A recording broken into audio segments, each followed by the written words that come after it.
오늘 말씀은 역대하 3장 1절에서 4절까지입니다. 오늘 말씀은 역대하 3장 1절에서 4절까지입니다. 네, 우리 다 찬수를 믿고 합독하시겠습니다. 같이 읽겠습니다. 시작. 솔로몬이 예루살렘 모리아산에 여호와의 전 건축하기를 시작하니 그곳은 전에 여호와께서 그의 아버지 다윗에게 나타나신 곳이요 여부스 사람 오르난의 타작마당에 다윗이 정한 곳이라. 솔로몬이 왕위에 오른 지 넷째 해 둘째 달 건축을 시작하였더라. 솔로몬이 하나님의 전을 위하여 놓은 지대는 이러하니 옛날에 쓰던 자로 길이가 60규빗이요 너비가 20규빗이며 그 성전 앞에 있는 낭실의 길이가 성전의 너비와 같이 20규빗이요 높이가 120규빗이니 안에는 순금으로 입혔으며. 아멘. 네, 오늘 말씀은 하나님이 하셨습니다 라는 제목으로 말씀을 나누겠습니다. 사람들은 열심히 노력하면 결과가 따라오고 이제 능력이 있으면 성공할 수 있다 이렇게 말을 많이 합니다. 그러나 인생을 돌아보면 내가 한 것이 아니라는 사실을 깨닫게 되는데요. 때로는 내 능력으로는 이제 도저히 할 수 없고 설명할 수 없는 일을 이제 은혜의 순간으로 말미암아 경험합니다. 길이 막혔는 줄 알았는데 이제 열려 있는 길을 보게 되는 것도 이제 하나님이 하시는 일입니다. 넘어져서 쓰러져서 이제 일어설 수 없었는데 다시 세워주신 것도 바로 하나님의 은혜입니다. 우리 구원도 마찬가지가 아닌가 생각합니다. 내가 이룬 것이 아니라 오직 하나님의 은혜입니다. 그래서 믿는 믿음의 사람들은 모든 일 뒤에 이것을 고백합니다. 하나님이 하셨습니다. 오늘 이 시간 우리의 삶을 주관하시고 또 인도하시는 하나님의 손길을 이제 다시 보기 원합니다. 그리고 우리 걸음마다 하나님의 손길이 있었음을 이제 함께 고백하려 보려 합니다. 네, 오늘 본문에 성전 건축이 나오는데요. 성전 건축이 하나님이 예비하신 이제 모리아산에서 시작됩니다. 본문의 건축의 주제를 이제 솔로몬을 이렇게 내세우는데요. 실제로는 그 건축의 진행과 완성을 솔로몬이 한 것이 아니라 이제 이끄신 분이 있습니다. 바로 우리 하나님이십니다.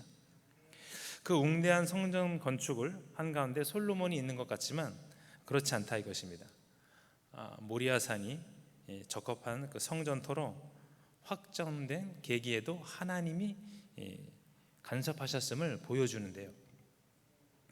이곳은 그 다윗이 죄를 사함받기 위해서 제사한 곳입니다. 네, 그 멀어진 하나님과 또 다시 만나는 그런 장소였습니다. 그리고 하나님의 응답을 받은 이제 장소입니다. 그 다윗이 인구조사를 할 때 하나님이 진노하셨습니다. 그래서 이제 하나님은 전염병을 통해서 이제 징계하셨는데요. 이에 따라 다윗은 회개를 했고 하나님은 이제 명령하셨습니다. 여부스 사람 오르난의 타작마당에서 제단을 쌓으라 이렇게 말씀하셨습니다. 네, 오르난의 타작마당도 그리고 모리아산도 다 이제 예루살렘에 있는 것입니다. 그러니 그 예루살렘은 굉장히 뜻깊은 곳이었는데요. 다윗이 순종하여 제사했을 때 그래서 하나님은 제단에 불을 내려 주셨습니다. 응답하셨습니다. 다윗은 그 일로 인하여 하나님의 성전터가 바로 이곳이다 이렇게 확신을 했습니다. 그래서 불이 떨어진 그곳 성스러운 곳이며 용서받은 이제 그곳입니다. 다윗에게는 그러니 참 뜻깊은 곳이었습니다.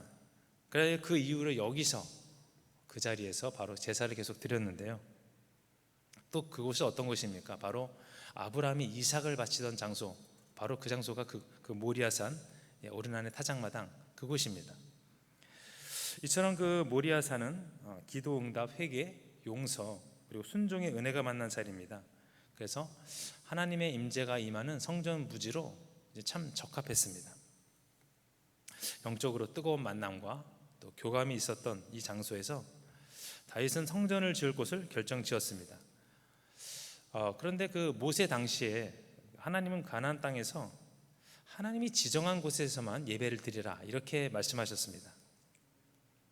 그러니 결과적으로 하나님은 그 다윗에게 오르난의 타작마당에서 제사를 드리라고 했던 그 하나님의 말씀은 결국은 예루살렘을 이제 성전을 삼겠다 이렇게 말씀하신 것과 다름이 없습니다. 그리고 오늘 본문에 보듯이 여부수 족속이 땅이었던 예루살렘을 다윗이 정복하고 자신의 거처를 삼은 일 역시도 바로 하나님이 간섭하셨다 이것입니다. 섭리 가운데 이루어진 일이었습니다. 오늘 솔로몬의 성전이 솔로몬의 힘만으로 이루어졌다, 만들어졌다 이렇게 말한다는 것은 사실 있을 수는 없는 일입니다. 이미 다윗 때부터 하나님은 세세하게 성전에 대해서 관심을 가지셨고 그것이 이제 때가 되어서 이제 성전을 짓고 이렇게 된 것입니다. 사람들은 그 무슨 일을 이루게 되면 자기의 능력과 또 자기의 지혜를 이제 생각합니다. 그러나 그 지혜와 능력은 어디서 온 것입니까? 바로 하나님에게로부터 온 것입니다. 그러니 우리가 해야 할 일은 무엇입니까? 모든 것이 하나님에게로부터 왔다는 것을 인정하고 하나님께서 하신다는 것을 우리가 이제 인정하는 것입니다. 참 그 점에 있어서 솔로몬은 지혜와 능력이 하나님으로부터 온 것임을 알고 있었기 때문에 참 겸손할 수 있었고 성전을 지을 때 그 자기를 드러내는 것이 아니라 참 질서 있게 만들 수 있었습니다. 그러니 복잡하고 어려운 일을 성취하고 우리는 기뻐하지만 사실 하나님께 먼저 영광을 돌릴 수 있어야 합니다. 큰 일이건 작은 일이건 하나님이 이제 하십니다. 문제는 그 사람들은 그 사실을 잘 모른다는 것입니다. 큰 일만 하나님이 간섭하시겠지? 네, 아닙니다. 작건 크건 하나님이 인도하신다는 것입니다. 우리 인간관계 속에서 또 업무 속에서 계시고 나타나십니다. 바로 이 솔로몬은 이 모든 것을 알았기에 마음을 가볍게 하고 평강 가운데 성전을 지을 수 있었습니다. 또 모세는 어떻습니까? 모세가 이스라엘 백성에게 한 말이 있습니다. 바로 홍해 앞에서 한 말인데요. 출애굽기 14장 13절에서 14절입니다. 너희는 두려워하지 말고 가만히 서서 여호와께서 오늘 너희를 위하여 행하시는 구원을 보라. 여호와께서 너희를 위하여 싸우시리니 너희는 가만히 있을지어다. 하나님이 하시는 것입니다. 홍해 앞에서 모세가 이스라엘 백성 앞에서 한 말인데요. 네, 내가 힘을 써서 홍해를 가를 수가 없습니다. 주님이 도와주시는 것입니다. 네, 3절부터는 그 성전 건물과 구조물에 대한 설명이 이제 나옵니다. 성전은 크게 뜰, 성소 그리고 지성소로 이제 세 공간으로 구성되어 있습니다. 동쪽을 제외한 그 세면 외벽을 따라서 각 층에 골방들이 있고 각 계단이 마련되어 있습니다. 바로 이것도 하나님이 지시한 그대로 이제 만들어진 것인데요. 성막의 확장판입니다. 그렇습니다. 즉 하나님도 성전이 세워지기를 바라셨던 것입니다. 솔로몬은 열정을 가져서 일했습니다. 그리고 하나님이 계획하셨고 또 하나님이 지시하셨다 이것입니다. 성전의 규모는 길이가 27m입니다. 너비가 9m, 높이가 13.7m고 3층의 구조로 되어 있고요. 그리고 뜰을 제외한 본당 면적이 한 80평 정도 됩니다. 오늘날의 건물에 비하면 그렇게 큰 건물이라고 할 수 없습니다. 그러나 그 성전은 그 많은 성도들을 수용하기 위한 목적의 공간이 아니라 바로 한 분이신 하나님을 모시는 그 상징적인 공간이므로 규모의 어떤 그것들을 우리가 이해해야 합니다. 그래서 솔로몬이 성전을 짓고자 하는 마음 다윗 때부터 계속 이어져 내려왔는데요. 오늘 역대상 28장에 더욱이 이 규격은 바로 그 다윗이나 솔로몬이 임의로 정한 규격이 아니다 이것을 말씀합니다. 바로 하나님이 다윗에게 직접 말씀하셨습니다. 이렇게 만들어라. 그리고 4절에 소개된 낭실이 나오는데요. 성소로 들어가는 입구 앞에 펼쳐진 현관입니다. 성전의 동문을 통해 이제 들어왔을 때 가장 먼저 시야에 들어오는 곳인데요. 낭실의 길이가 9m, 너비는 4.6m, 높이는 54m였습니다. 그리고 낭실은 이제 순금으로 입혀졌는데요. 이 낭실을 지나 서쪽으로 가면 바로 성소와 지성소가 나오는 것입니다. 하나님은 정확히 그 솔로몬에게 성전과 낭실에 대한 규격을 가르쳐 주셨는데 이것조차도 하나님은 성전 건축에 이제 간섭하신다 이것입니다. 솔로몬은 참 지혜로웠습니다. 그리고 솔로몬은 참 똑똑했습니다. 그렇지만 자기의 생각과 자기의 판단을 이제 모두 내려놓고 주님의 말씀을 이제 경청하게 됩니다. 그래서 하나님은 그것을 참 기뻐하셨고 그것을 참 의롭게 보셨습니다. 규격까지도 하나님께서 지시하시니 솔로몬이 사실 할 것은 하나님 말씀에 순종하는 것뿐이었습니다. 그래서 솔로몬은 그 하나님이 기르시고 보호하신 기르신 인물이었는데요. 그러니 그의 마음은 참 하나님을 어떻게 하면 영화롭게 할까, 이것에 집중된 사람이 바로 솔로몬이었습니다. 다윗 그리고 솔로몬 그리고 성전 건축으로 이어지는 모든 것이 이제 본인이 한 것 같지만 사실은 하나님의 손길이 이제 들어가지 않은 것이 한 군데도 없었습니다. 그래서 세세한 하나님의 손길을 우리도 이제 느껴야 됩니다. 우리가 무딘 사람이라 할지라도 하나님은 우리를 위하여 일하시고 졸지도 주무시지도 않는다는 것을 우리가 알면은 우리의 삶은 더욱더 믿음의 삶으로 복된 인생을 이제 설계하며 나아갈 수 있을 것입니다. 성전의 규격과 또 낭실조차도 하나님이 정하시고 만드시는 것을 우리가 보면서 오늘 우리들의 판단의 불확실성과 또 오만을 깨닫는 시간이 되어야 합니다. 우리의 실수와 허물을 뒤로한 채 주님은 참 완벽하십니다. 성전의 규격까지도 하나님께서 정하시고 지시하는 것을 우리가 안다면 우리가 하나님에 대한 생각을 좀 더 다르게 보아야 할 것입니다.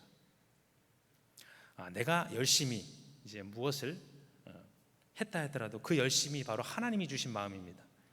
내가 어려운 일을 하던가 세밀한 일을 하던가도 주님이 개입하심을 통해서 우리들의 일거수일투족을 또 보고 계시고 섭리하신다는 것을 우리가 이제 알아야 합니다. 맞습니다. 바로 24시간 내내 우리에게 섭리하신다고 말씀드려도 과언이 아닙니다. 졸지도 주무시지도 아니하신 이유가 있지요.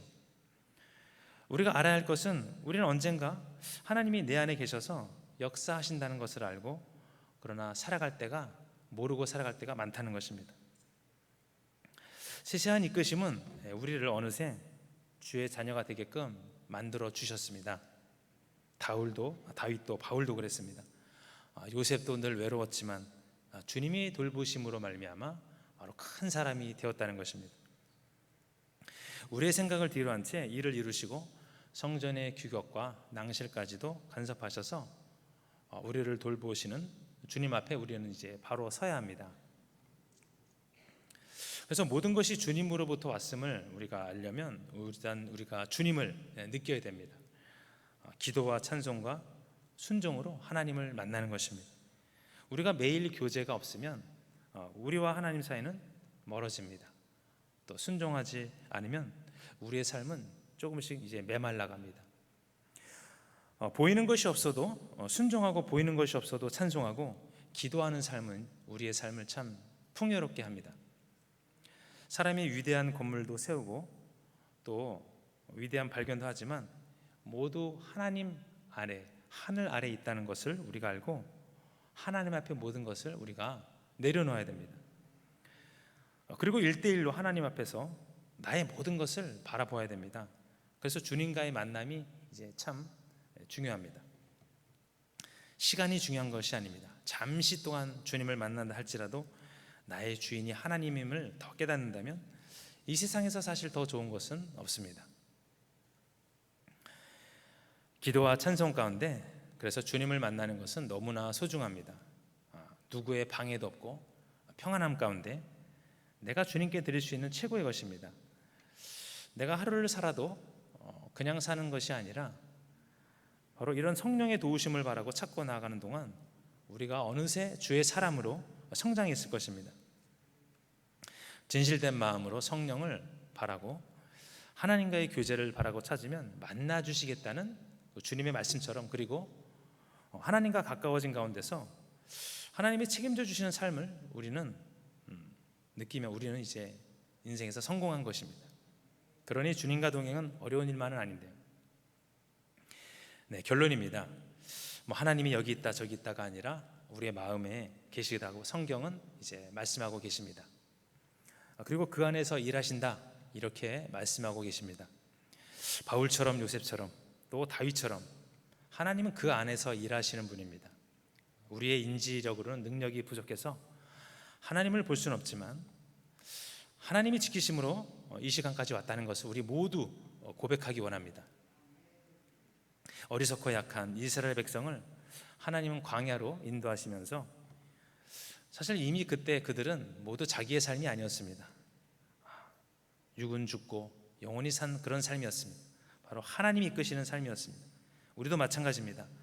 하루하루를 이제 호흡하며 살지만 모든 것이 주님의 은혜요 또 돌보심입니다. 이것을 알고 날마다 감사와 찬양 또 어려움이 있어라도 다윗처럼 이겨내는 삶이 되시길 축복합니다. 오늘 하루도 하나님과 동행하시는 귀한 하루 되시기를 예수님 이름으로 축복합니다. 우리 기도하시겠습니다. 하나님 아버지, 하나님이 하셨습니다라는 제목으로 말씀을 전했습니다. 우리가 자고 있는 순간에도 하나님은 일하시고 우리의 일거수일투족을 알고 계십니다. 참으로 인도하시니 감사합니다. 주님이 나의 주인 되어주시고 좋은 길로 푸른 초장 맑은 시냇가로 인도하여 주옵소서. 혹 부족하여 곁길로 간다 할지라도 알려주시고 저러나 오르나 치우친다 할지라도 나의 산성 되시는 주님께서 함께 하시니 감사합니다. 오직 주님이 주시는 것은 은혜이니 그 은혜 감사하게 하시고 성령을 소멸치 말고 기쁨으로 한 걸음 한 걸음 나가며 살아갈 수 있도록 하여 주시옵소서. 헌금 드린 손길 위에 강건함을 더하시고 차고 넘치는 복으로 갚아 주시옵소서. 근심과 걱정 모두 사라지게 하시고 넘치는 복으로 갚아 주시옵소서. 예수님의 이름으로 기도합니다. 네, 할렐루야. 우리 기도하기 원합니다. 먼저는 우리 교회를 위하여 기도하겠습니다. 그리고 담임 목사님과 원로 목사님의 성령 충만과 영육간의 강건함을 위해서 기도하겠습니다. 그리고 해외 선교를 위해서 얼마 남지 않았습니다. 기도하겠습니다. 그리고 오늘 말씀처럼 모든 것을 이루시는 하나님만 신뢰하게 하여 주옵소서 원하고 바라시며 기도하시겠고요. 오늘 마지막으로 어려운 이웃들을 위해 기도하겠습니다. 힘들고 질병으로 고통받는 이웃들, 믿지 않는 이웃들 위해서 우리 간절히 기도하는 시간 갖도록 하겠습니다. 우리 주여 한번 부르시고 기도하시겠습니다.